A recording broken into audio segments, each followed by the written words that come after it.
Hello दोस्तों, मैं अमित कुमार आपके अपने YouTube चैनल ओजस एकेडमी में आपका स्वागत करता हूं। दोस्तों, कल की क्लास में हमने पढ़ा था आंग्ल फ्रांसीसी युद्ध और हमने जाना कि किस प्रकार से आंग्ल फ्रांसीसी युद्ध 3 युद्ध लड़े गए, जिसमें तीसरे युद्ध में 1760 के वांडीवास के युद्ध में ब्रिटिश कंपनी द्वारा फ्रांसीसी कंपनी को निर्णायक शिकस्त दी जाती है। अब फ्रांसीसी कंपनी केवल और केवल व्यापार से संबंधित रहती है। अब ना वो कोई क्षेत्र जीत सकती थी, ना ही कोई किलेबंदी कर सकती थी, ना ही सैन्य व्यवस्था रख सकती थी। भारत में अब उनका जो सपना था भारत विजित का, वो टूट गया था। अब भारत के स्वामी केवल रह गए थे ब्रिटिश कंपनी या अंग्रेज। तो अंग्रेजों की इस विजय में हम सबसे पहले देखते हैं बंगाल की विजय वो किस प्रकार से करते हैं और क्या क्या स्थितियां बनती हैं, और अंततः जब वो बंगाल पर विजय करते हैं तो उसके बाद उनके पास कितना क्षेत्र आता है जिससे वो और अन्य क्षेत्रों पर जीतने का प्रयास करते हैं, जैसे मैसूर हो गया, मराठा हो गया, पंजाब, इन सबको जीतते हैं। तो जिसकी नींव कहां से पड़ती है दोस्तों? बंगाल विजय से। तो आइए हम बंगाल विजय की तरफ देखते हैं। तो सबसे पहले दोस्तों आप याद रखिएगा, इसको हम कॉन्सेप्ट के तहत हम शुरू से थोड़ा ले चलते हैं। जब से बंगाल एक समृद्धशाली क्षेत्र बना, पहले जब मुगल साम्राज्य मजबूत हुआ करता था तो उसी के हिसाब से पूरी चीजें चलती थी, लेकिन मुर्शीद कुली के आने के बाद से बंगाल एक अलग क्षमता रखने लगा, अलग तरीके से दिखने लगा। क्यों? क्योंकि अब वो मुगल साम्राज्य से थोड़ा तटस्थ हो गया। नजराना तो मुर्शीद कुली का भेजता था, लेकिन वह यहाँ स्वतंत्र रूप से शासन कर रहा होता है। तो हम मुगल साम्राज्य के संदर्भ में बंगाल पर मुर्शीद कुली खां से पढ़ते हैं। तो सबसे पहले दोस्तों आप याद रखिएगा कि 1700 में औरंगजेब द्वारा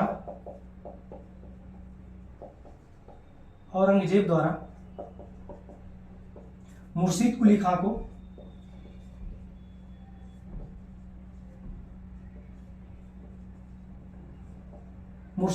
को बंगाल का दीवान बना के भेजा जाता है। बंगाल का दीवान बनाकर भेजा जाता है। ठीक है दोस्तों। उसके बाद इस टाइम यहां का सूबेदार कौन रहता है? बंगाल का सूबेदार इस टाइम कौन रहता है? अजीमुस शान। याद रखिएगा दोस्तों, अजीमुस शान यहां का सूबेदार रहता है। अब एक टर्म जो आया है आपका सूबेदार और दूसरा टर्म आया दीवान। तो सबसे पहले हम सूबेदार और दीवान को समझ लेते हैं। तो मुगल प्रशासन में सूबेदार एक ऐसा पद होता था जिसके पास सभी सैनिक और असैनिक शक्तियां प्राप्त होती थी। यानी बंगाल का सर्वे सर्वा इस टाइम कौन था? सूबेदार। सूबेदार बंगाल का सर्वे सर्वा था, लेकिन यह बंगाल में नहीं रहता था। दिल्ली से संबंधित होने के कारण ये अधिकांश समय अपना दिल्ली में व्यतीत करता था। और दीवान जो था मुर्शीद कुली खां, ये बंगाल में अपना चीजें देखता था। और दीवान से संबंधित जो सभी पैसे का लेन देन होता था, चीजें जैसे करुगाही होती थी, ये सब इसी के नियंत्रण में था, मुर्शीद कुली खां के नियंत्रण में था। इतना आप समझ गए कि सूबेदार क्या होता है, दीवान क्या होता है। सूबेदार सबसे मजबूत पद होता था सूबे के लिए। अब अगर इसमें हम आगे बात करें दोस्तों, तो 1707 में औरंगजेब की मृत्यु हो जाती है। औरंगजेब की मृत्यु हो जाती है। जब औरंगजेब की मृत्यु हो जाती है तो यहीं से ये माना जाता है कि मुगल साम्राज्य का पतन होना शुरू हो जाता है। अब उसकी स्थिति पहले जैसी नहीं रह जाती है, क्योंकि जो शासक आते हैं वो कमजोर रहते हैं, विलासिता के जीवन व्यतीत करते रहते हैं। अब आगे हम इसी में अगर आगे बढ़ते हुए हम देखें दोस्तों, तो 1717 में मुर्शीद कुली खां को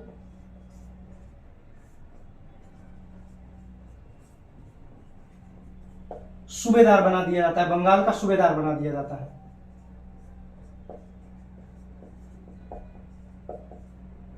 बंगाल का सूबेदार बनाकर भेज दिया जाता है। किसके द्वारा भेजा जाता है? ये दोस्तों याद रखना, फर्रुख सियर।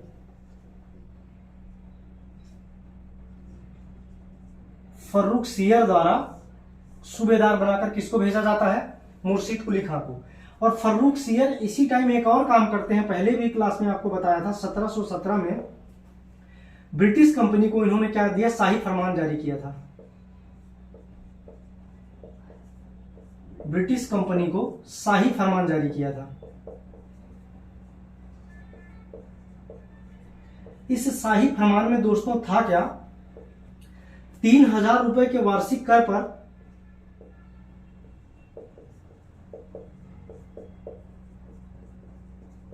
अंग्रेजों को बंगाल में स्वतंत्र रूप से व्यापार करने की इजाजत दे दी गई। मतलब उनका जो सामान जाएगा आएगा उस पर और कोई कर नहीं लगेगा, बस एक मुश्त 3,000 रुपए वार्षिक दे दें, उसके बाद जैसे चाहें बंगाल में अपना व्यापार कर सकते हैं। लेकिन इस टाइम तक मुर्शीद कुली खां इतना मजबूत हो चुका होता है बंगाल में, ये अपनी शर्तों पर ब्रिटिश व्यापारियों को व्यापार करने की अनुमति देता था। यानी जो छूट मिली थी अभी भी मुर्शीद कुली खां द्वारा ये छूट नहीं दिया जा रहा था। क्यों? क्योंकि देखने में तो लग रहा है कि ये मुगल साम्राज्य के द्वारा ही भेजा गया पर्सन है, जो सूबेदार बनाकर भेजा गया है, लेकिन ये बंगाल में आकर अपनी स्थिति मजबूत करता है। बंगाल में प्रशासनिक, कृषिगत, नैतिक और आर्थिक रूप से बहुत सारे सुधार करता है, जिसके माध्यम से बंगाल एक धनी राज्य के रूप में विकसित होता है। जब यहाँ पे 3,000 रुपए वार्षिक कर पे ये देते हैं, लेकिन मुर्शीद कुली खां इनको उस तरीके से व्यापार नहीं करने देता है, अपनी शर्तों के आधार पर व्यापार करवाता है। किससे? ब्रिटिश कंपनी से। उसके बाद ये आगे चलकर इस मुर्शीद कुली खां के बारे में एक चीज दोस्तों और याद रखना कि इसने क्या किया, ढाका जो बंगाल की राजधानी थी इसको स्थानांतरित करके कहां ले गया? मुर्शिदाबाद ले गया। मुर्शिदाबाद ले गया। और इसका जो कार्यकाल था 1717 से लेकर 1727 तक बंगाल का सूबेदार रहता है। उसके बाद कब से कब तक रहता है ये? यही याद रखिएगा, 1717 से 1727 तक बंगाल का ये सूबेदार रहता है। ठीक है दोस्तों। इसके बाद दो छोटे छोटे सूबेदार आते हैं। उसके बाद आता है अलीवर्दी खां। तो हम दो छोटे छोटे जो आए हैं उनको देख लेते हैं कि कौन कौन से हैं वो।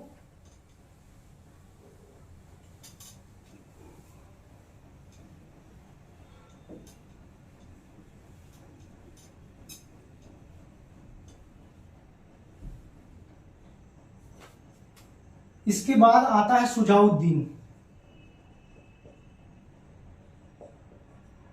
सुजाउद्दीन का कार्यकाल दोस्तों रहता है 1727 से 1739 तक। इसके समय में 1733 में बिहार भी इसमें आकर मिल जाता है।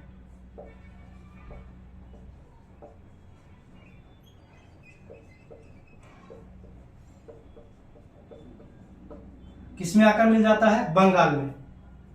और एक लाइन आपको यहीं और याद रखना है, 1719 में ही उड़ीसा की दीवानी भी बंगाल को मिल जाती है। उड़ीसा की दीवानी।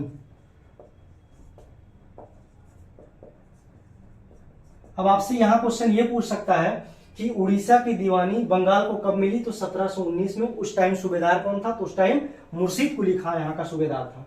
और 1733 में बिहार जब आकर मिलता था तो इस टाइम जो सूबेदार यहाँ का कौन था? सुजाउद्दीन था। अब सुजाउद्दीन के बाद आता है सरफराज खां। सरफराज खां ये 1 साल के ही लिए रहता है, 1739 से 1740 तक। और 1740 में ही यहीं से बंगाल की स्थिति चेंज हो जाती है। 1740 में ही सरफराज खां को अलीवर्दी खां घेरिया के युद्ध में या गिरिया के युद्ध में हरा देता है और स्वयं गद्दी पर बैठ जाता है। यानी घेरिया के युद्ध में कई कई जगह गिरिया भी लिखा रहता है, गिरिया।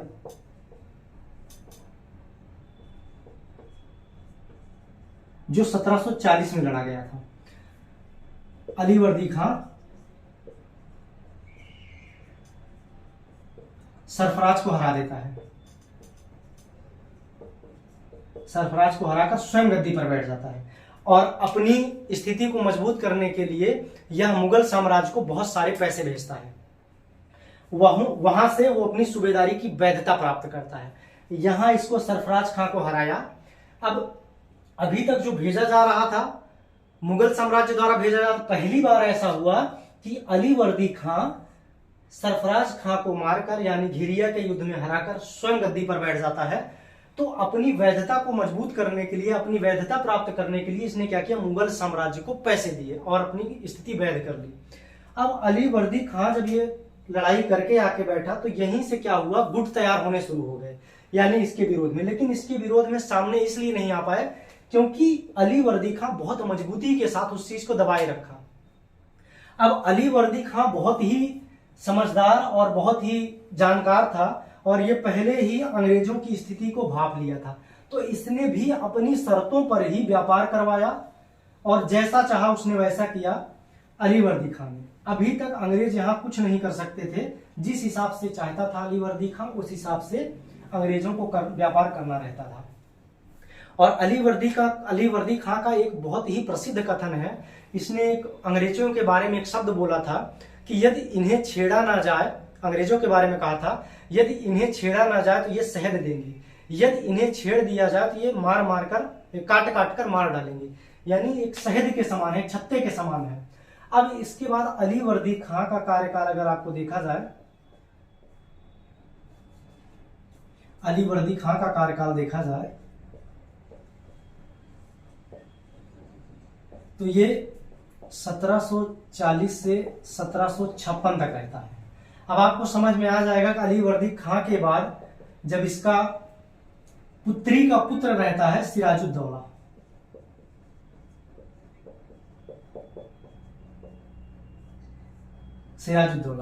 इसके सिराजुद्दौला पढ़ने से पहले एक दो चीज अलीवर्दी खां के बारे में जानना और जरूरी है।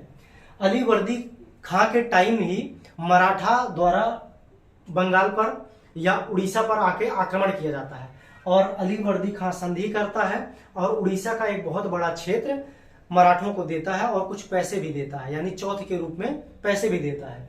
तो आगे जब हम सिराजुद्दौला को पढ़ते हैं, सिराजुद्दौला का कार्यकाल दोस्तों 1756 से 1757। आपको पता है जब सिराजुद्दौला गद्दी पर बैठता है, अब मुगल साम्राज्य भी पतन की स्थिति में है।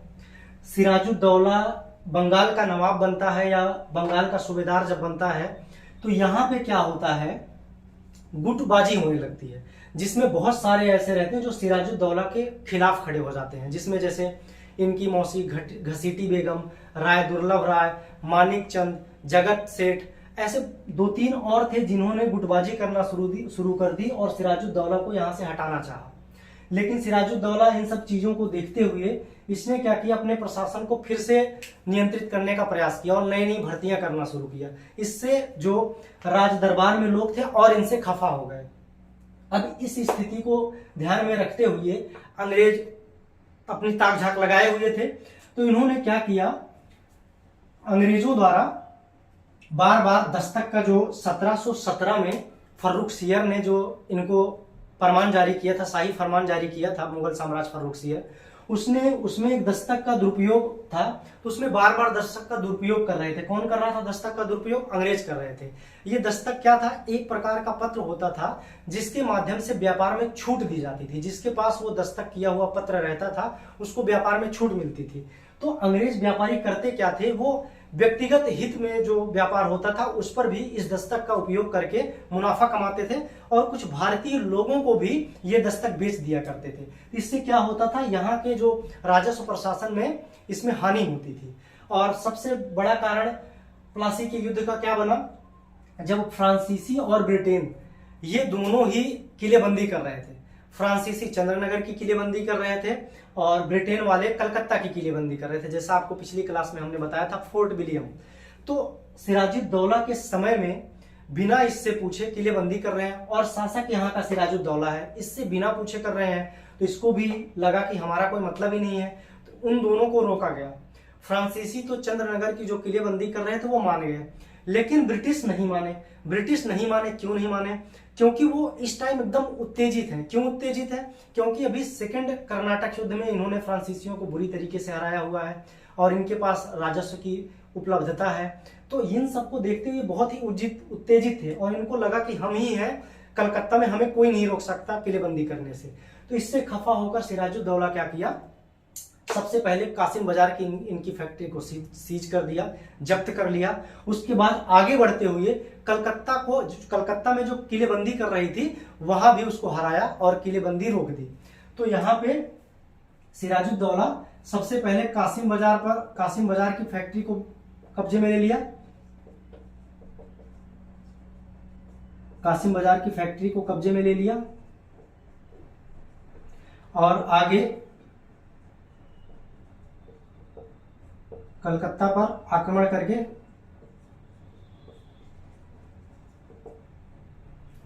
ब्रिटिश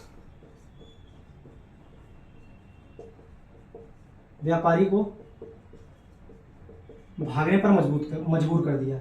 ब्रिटिश व्यापारी को भागने पर मजबूर कर दिया और भागकर कहाँ गए? एक समुद्र किनारे फुल्टा द्वीप था, तो फुल्टा द्वीप पर जाके ये शरण लिए।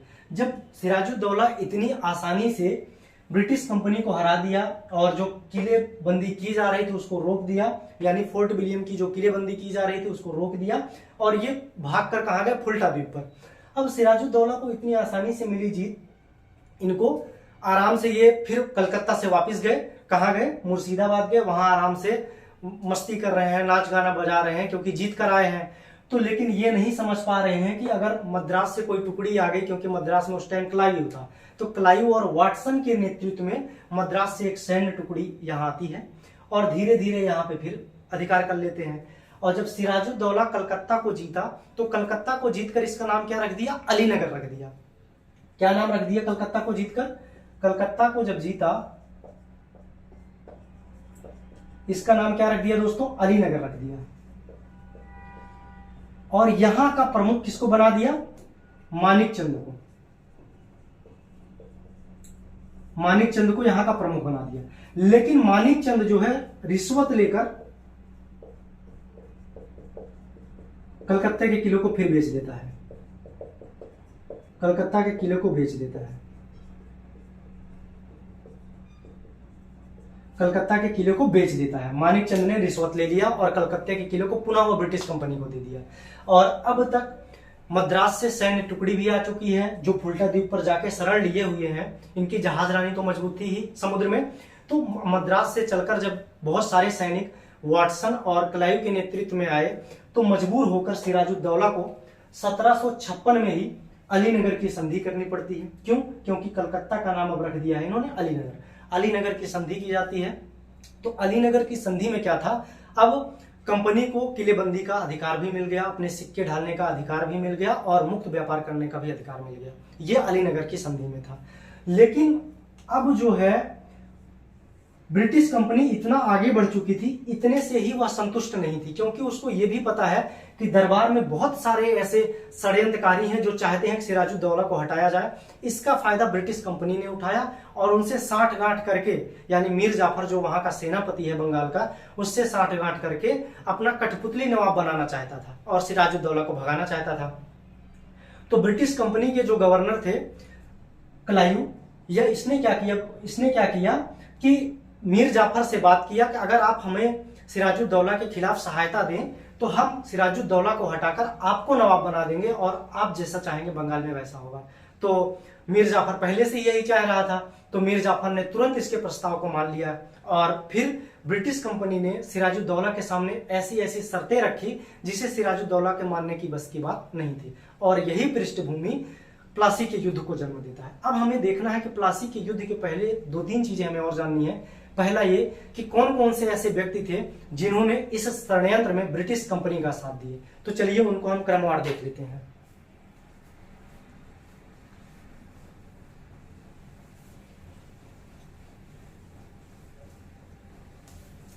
हेडिंग डाल लेते हैं, षड्यंत्र में शामिल लोग।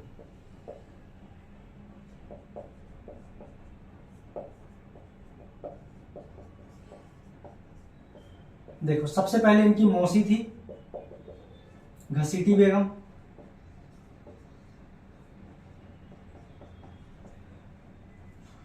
सेनापति मीर जाफर, राय दुर्लभ दीवान था इस टाइम बंगाल का, जगत सेठ ये एक बैंकर था, अमीन चंद ये व्यापारी था, खादिम खान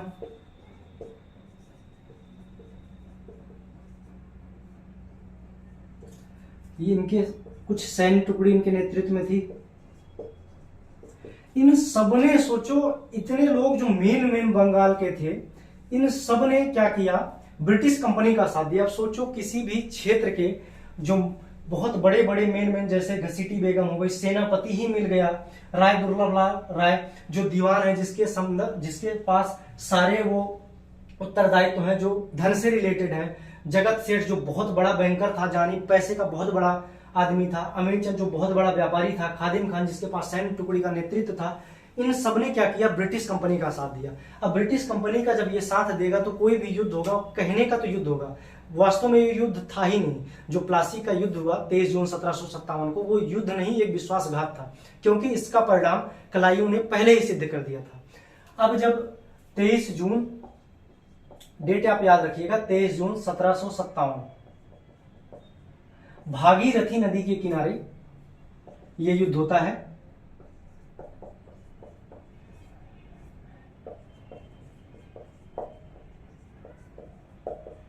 प्लासी का युद्ध होता है।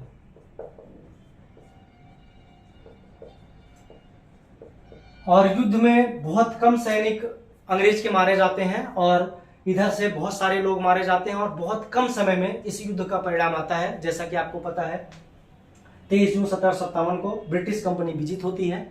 और इसमें दो चीज आपको याद रखना है कि सिराजुद्दौला की तरफ से दो ऐसे व्यक्ति थे जिन्होंने वीरता पूर्वक लड़ा और अंततः वीर गति को प्राप्त हुई। एक थे मीर मदान और दूसरे थे, एक थे मीर मदान और मोहनलाल।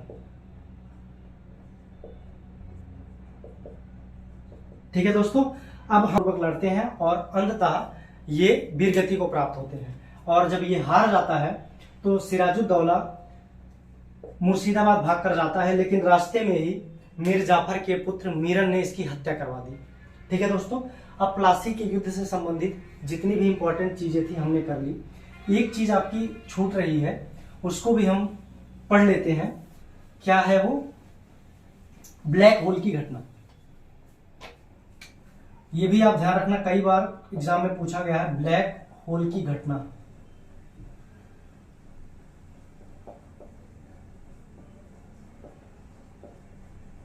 ब्लैक होल की घटना क्या थी दोस्तों? जब कलकत्ता को जीता था सिराजुद्दौला ने, तो वहां कुछ यानी 146 अंग्रेज व्यापारी को पकड़कर एक काल कोठरी में, छोटी सी काल कोठरी थी, उसमें डाल दिया था। और जब अगले दिन उसको खोला गया,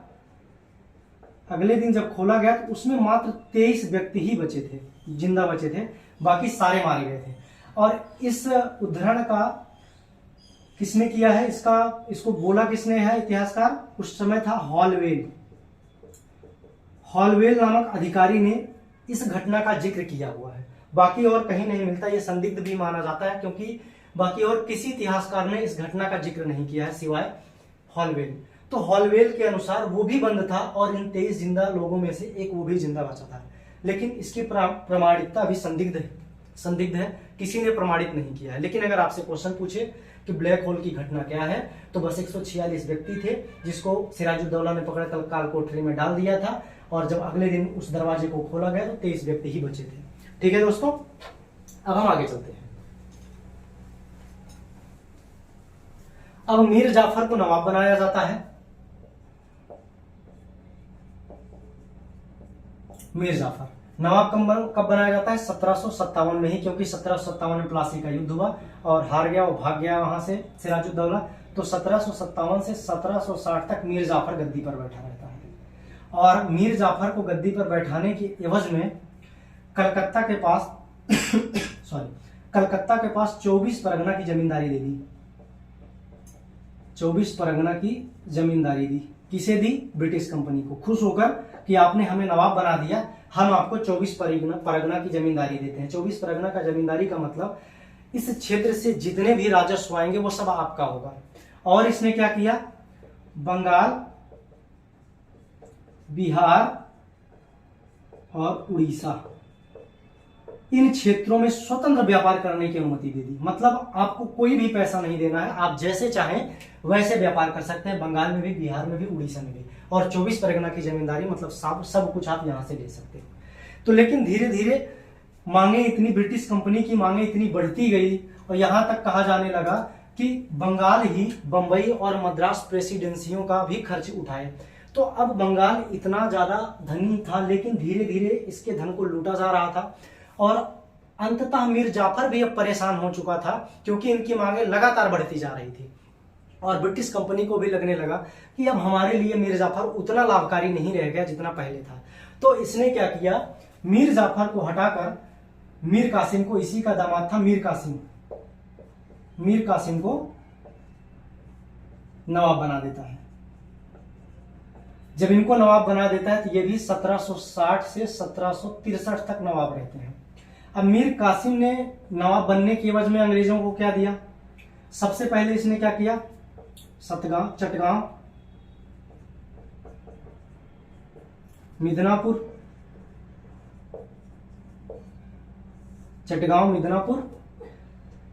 इनकी जमींदारी दे दी। यानी जो पहले केवल सीमित था 24 परगना की जमींदारी, यहां पे कह दिया कि चटगांव और मिदनापुर की भी जमींदारी किसने दे दी, मीर कासिम ने दे दी, और बहुत सारे पैसे भी इनको दिया इन्होंने। फिर आगे क्या हुआ, मीर कासिम से भी वही चीज ये लोग करने लगे। तो मीर कासिम भी इनकी मांगों से परेशान होकर ये समझ गया था कि ब्रिटिश कंपनी केवल और केवल बंगाल का शोषण कर रही है, ये चीज इसको समझ में आ चुका था। तो मीर कासिम इनसे हस्तक्षेप से बचने के लिए उसने सोचा कि हम अपनी राजधानी ही परिवर्तित कर लेते हैं। तो जो ढाका से मुर्शिदाबाद मुर्शिद कुली खां ने लाया था, अब मुर्शिदाबाद से मुंगेर ले गया राजधानी कहां ले गया, राजधानी मुर्शिदाबाद से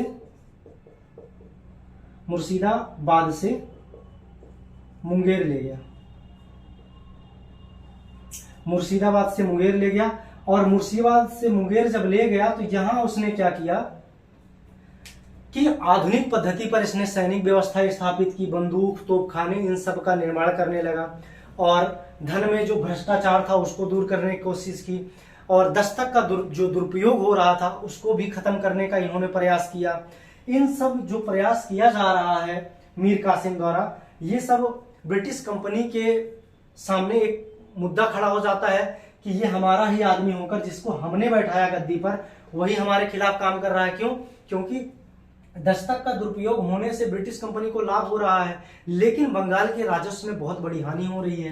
तो मुंगेर में जाकर ये सब जब करता है तो ब्रिटिश कंपनी इसके खिलाफ हो जाती है।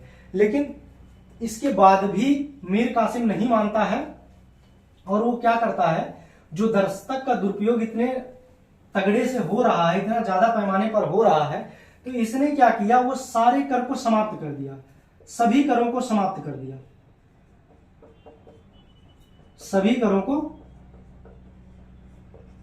समाप्त कर दिया। जब सभी करों को इसने समाप्त कर दिया तो ब्रिटिश और जो भारतीय व्यापारी थे सब एक समान हो गए। अब इसने एक नया कर लाया जो सभी के लिए था, नया कर लाया जो सभी के लिए था, सभी के लिए। अब यही बात ब्रिटिश कंपनी को रास नहीं आई, वो अपना विशेषाधिकार खो कैसे सकते थे, वो भी उस व्यक्ति से जिसको इन्होंने खुद नवाब बनाया हुआ है। तो इसने क्या किया, 1763 में ही मीर कासिम को हटा देता है गद्दी से। फिर 1763 में जब मीर कासिम को हटाता है तो फिर इसने क्या किया, मीर जाफर को गद्दी पर बैठा देता है, मीर जाफर गद्दी पर फिर बैठता है 1763 से, याद रखना दोस्तों 1765। जब फिर ये गद्दी पर बैठता है तो मीर कासिम को जब गद्दी से हटाता तो ये भाग कर कहां चला जाता है, अवध। उस टाइम अवध का नवाब सुजाउद्दौला रहता है। सुजाउद्दौला से मीर कासिम मिलते हैं, और उसी टाइम अवध में ही शाह आलम द्वितीय जो मुगल साम्राज्य के शासक थे, मुगल साम्राज्य के नवाब थे, बादशाह थे, वो भी उस टाइम अवध में ही थे, शरण लिए हुए थे। तो इन तीनों ने मिलकर एक गुट बनाया, संयुक्त मोर्चा बनाया, किसके खिलाफ, ब्रिटिश कंपनी के खिलाफ मोर्चा बनाया।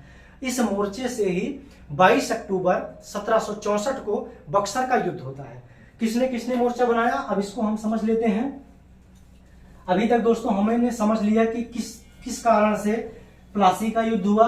अब हम देख रहे हैं कि किस कारण से बक्सर का युद्ध हुआ। बक्सर का युद्ध में दस्तक का दुरुपयोग हो रहा है, भ्रष्टाचार हो रहा है, अपना मनमाना कार्य कर रहे हैं ब्रिटिश कंपनी सारा। इन सब चीजों को देखते हुए मीर कासिम ने एक जो है कार्य ऐसा किया जो उनके खिलाफ था। सबसे बड़ा कार्य क्या किया, सभी करों को उसने समाप्त कर दिया। अब जब त्रिगुट तैयार होता, उस त्रिगुट में कौन कौन था, सुजाउद्दौला अवध का नवाब था, शाह आलम द्वितीय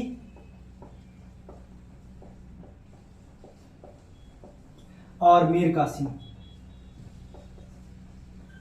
ये तीनों शक्तियां एक तरफ से लड़ रही हैं और सामने कौन है इनके? British company.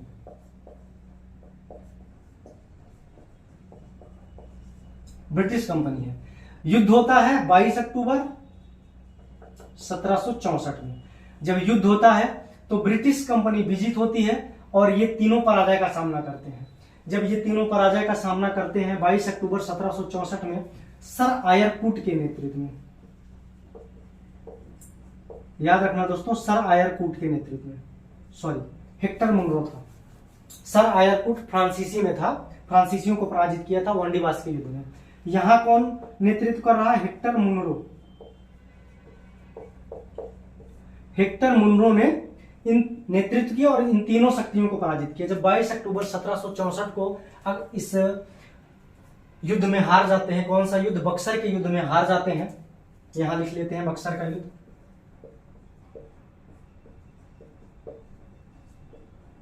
बक्सर के युद्ध में हार जाते हैं। उसके बाद 65 में दोबारा क्लाइव गवर्नर बन के आता है और 2 संधियां करता है। 2 संधियां कौन कौन सी? एक 12 अगस्त 1765 को किसके किसके बीच दोस्तों होती है? ये मुगल साम्राज्य के शासक शाह आलम द्वितीय, जिसको अली गौहर के नाम से भी जाना जाता है, शाह आलम द्वितीय और क्लाइव के बीच होती है। इसमें 2 चीजों पर आपको ध्यान रखना है। पहला, मुगल साम्राज्य से यानी शाह आलम द्वितीय से इनको बंगाल, बिहार और उड़ीसा की दीवानी प्राप्त हो जाती है, मतलब सब कुछ इनके अधिकार में आ जाता है। और दूसरा, शाह आलम द्वितीय को कड़ा और इलाहाबाद का क्षेत्र दिया जाता है। और तीसरी चीज यहां पे कहा जाए तो कंपनी द्वारा 26 लाख रुपए वार्षिक पेंशन देने पर राजी होती है। यानी मुगल शासक शाह आलम द्वितीय को कड़ा का क्षेत्र दे दिया गया, इलाहाबाद का क्षेत्र दे दिया गया और हर साल कंपनी द्वारा 26 लाख रुपए भी दिया जाएगा।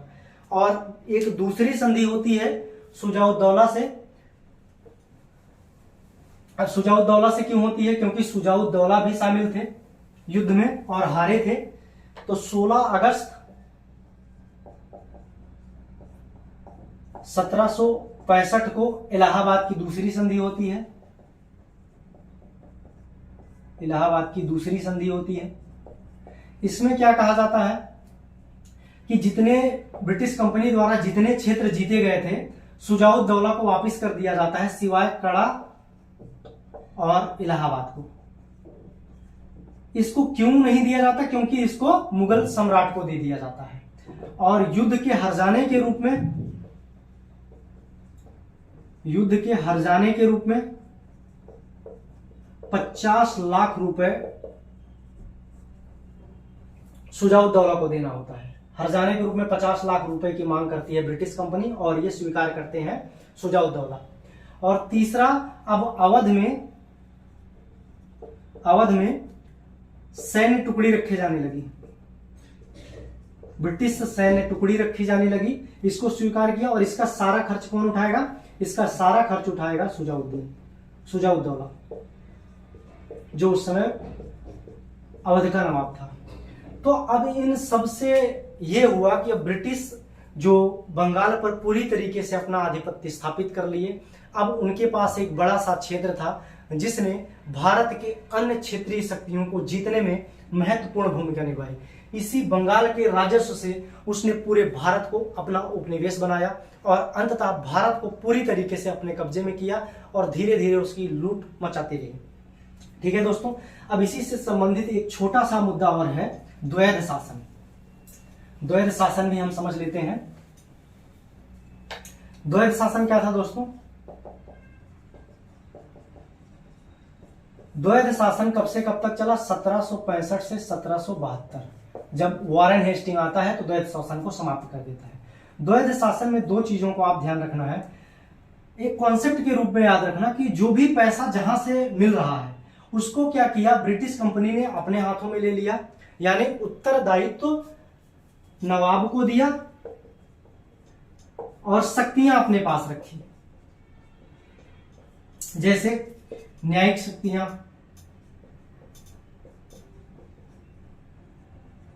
प्रशासनिक शक्तियां, आर्थिक चीजें और दीवानी से संबंधित न्यायालय, ये सारी चीजें अपने पास रखी। अगर फौजदारी न्यायालय की बात किया जाए तो नवाब के पास रहा।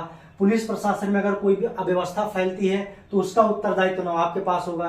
तो मतलब यहाँ एक ऐसी प्रणाली चली जिसमें उत्तरदायित्व तो है लेकिन शक्तियां नहीं है, यानी उत्तरदायित्व बिना शक्तियों के, यानी शक्तियों का भोग कर रहे हैं ब्रिटिश कंपनी, लेकिन कुछ भी गलत होता है तो जिम्मेदारी किस पे जाएगी? नवाब को। यही दोस्तों द्वैध शासन था। पैसे की उगाही यहाँ हो रही, राजस्व से संबंधित सारी चीजें ये ले रहे हैं, लेकिन स्कूल बनवाना है, सड़क बनवाना है, फौजदारी में जिसमें पैसा नहीं मिलने वाला है वो सब नवाब को दिया गया। तो यही द्वैध शासन था जिसे अंततः वॉरेन हेस्टिंग द्वारा 1772 में समाप्त कर दिया गया। ठीक है दोस्तों, अब हम बंगाल विजय पूरा पढ़ चुके हैं। अब बंगाल विजय को अगर हम एक नजरों में दोस्तों देखें तो ज्यादा टाइम नहीं लगेगा, 2 से 3 मिनट लगेगा। थोड़ा सा हम करके 2-3 उसमें बता देते हैं। जैसे आपको 1707 में औरंगजेब की मृत्यु होती है। 1717 में मुर्शिद कुली खां को सूबेदार बनाया जाता है। वहीं पे 1719 में उड़ीसा की दीवानी बंगाल को प्राप्त हो जाती है। 1733 में बंगाल को बिहार की भी दीवानी मिल जाती है। फिर आगे चलकर जब 1740 में अलीवर्दी खां बनता है शासक या सूबेदार बनता है वहां का, तो उसने संपूर्ण क्षेत्र पर अधिकार करता है और मुगल साम्राज्य को नजराना देना भी बहुत कम कर देता है। आगे चलकर इसी के संदर्भ में जब बनता है 1756 में सिराजुद्दौला शासक बनता है। वहीं 1757 में प्लासी का युद्ध होता है जिसमें सिराजुद्दौला हारता है। उसके बाद अगर आप आगे आ जाओ 1757 में ही मीर जाफर को नवाब बनाया जाता है। 60 में उसे हटा दिया जाता है। 60 में ही फिर मीर कासिम को नवाब बनाया जाता है। 63 में फिर उसको भी हटा दिया जाता है। फिर मीर जाफर को लाया जाता है। 64 में बक्सर का युद्ध होता है। बक्सर के युद्ध के बाद 1765 में 2 संधियां होती हैं। पहला 12 अगस्त 1765 को, दूसरा 16 अगस्त 1765 को। पहली संधि मुगल सम्राट से की जाती है, दूसरी संधि अवध के नवाब शुजाउद्दौला से की जाती है। उसके बाद 1765 में ही द्वैध शासन की शुरुआत होती है जो 1772 तक चलती है। 1772 में वॉरेन हेस्टिंग आके इसको समाप्त करता है और आगे इसी क्रम में ये चलता रहता है। बाद में इन्हीं क्षेत्रों को जीतने की वजह से बहुत सारे धन प्राप्त करता है जो बाद में अन्य क्षेत्रों को जीतने में सहायता करती है, जैसे मैसूर, मराठे, पंजाब, सिंध, अफगान, इन सबको जीतने में सहायक करती है और अंततः पूरे भारत पर प्रत्यक्ष अप्रत्यक्ष रूप से अपना शासन स्थापित करती है। तो दोस्तों आज की क्लास हमारी कैसे लगी आप कमेंट सेक्शन में जरूर बताइएगा। अच्छी लगी तो लाइक, शेयर और सब्सक्राइब जरूर करिएगा। धन्यवाद दोस्तों।